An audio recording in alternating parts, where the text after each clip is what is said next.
Hey there, welcome to another Photoshop tutorial from tutcast.com. The other day I was at Publix looking through the magazine section and this magazine caught my eye. It's Go Magazine with Zac Efron, and I noticed that his head is incredibly large, which kind of makes me wonder about other parts of his body, but let's not go there. Anyways, it's obviously photoshopped, but it's photoshopped a little bit too much if you ask me. So my fiance turned to me and said, "Hey, why don't you teach people how to enlarge someone's head in Photoshop?" So I turned to her and said, "Hey, it's not the only thing I'll teach people how to enlarge." These jokes just get worse and worse. Just bear with me. Anyway, I'm going to teach you how to enlarge someone's head in Photoshop. And I thought because this individual, Chris Brown, thinks he has a massive head, I'm going to enlarge his head in Photoshop. So let's begin.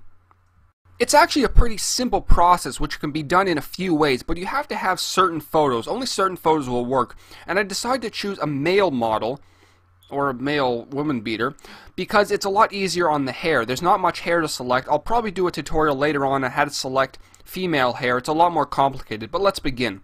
You have to choose which selection method you want to start with. For this example, I'm going to be using the pen tool, and I'm going to make sure that paths is checked at the top, right over there, but you can use any selection method you want. You can use the lasso tool, the pen tool, the quick mask tool, completely up to you.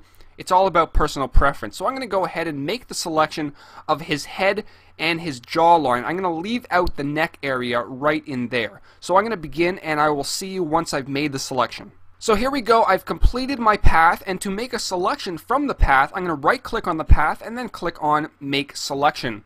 I'm going to choose a feather radius of 1. Depending on the size of your picture, you may have to go a little bit higher or stick to around 1 just to smooth out the edges a little bit, and then click OK.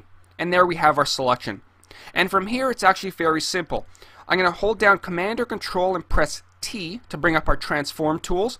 And going to the bottom right hand corner, I'm going to hold down Alt or Option and Shift and drag outwards. This is going to enlarge your selection from the center, constraining the proportions. So I'm going to enlarge it right to around there and then press Enter. That will complete the selection. And with the selection still active, we're going to go to Layer, New, Layer via Cut.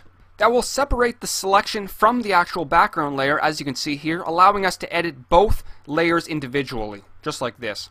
And what I like to do now is like to grab the background layer, grab something like the burn tool, and burn the area right underneath the head, just to give it a little bit of depth, to make it look a little bit more realistic. Just like that, we can grab the midtones, burn those a little bit, and it just gives a little bit of depth, as you can see there. Looks a little bit more realistic.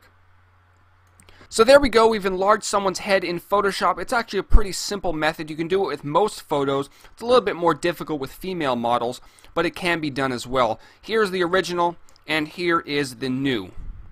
It's a pretty decent result. And that's it. Hope you learned something from this tutorial, and until next time, this is Howard from tutcast.com. Take care.